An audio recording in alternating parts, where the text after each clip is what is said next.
तुम्ही पाहत आहात MCN न्यूज मराठी। नांदुरा शहरात धामण प्रजातीच्या सापाला जीवनदान। धामण, ज्याला इंग्रजीमध्ये कॉमन रॅट स्नेक किंवा इंडियन रॅट स्नेक म्हणून ओळखले जाते, ही भारतात आढळणारी बिनविषारी सापाची प्रजाती आहे। हे साप सर्वसाधारण मोठे असतात, त्याला पाहताच मानवाच्या मनात घबराट तयार होते। दरम्यान 21 एप्रिल रोजी नांदुरा शहराच्या हेलगेनगर येथील रहिवासी कार्तिक भातुरकर यांचे घराजवळील परिसरात हा मोठा धामण साप दिसून आला। धामण सापाला अनेकदा नाग समजून मारले जाते, परंतु ते बिनविषारी आहेत। मानवाकडून धोका निर्माण होऊ शकतो, काही लोक त्यांना साप समजून मारतात, परंतु हे साप शेतकऱ्यांसाठी फायद्याचे ठरतात असे मानले जाते।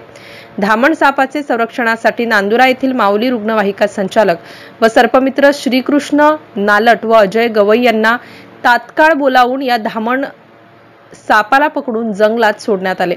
MCN न्यूज मराठी करिता विठ्ठल भातुरकर, नांदुरा।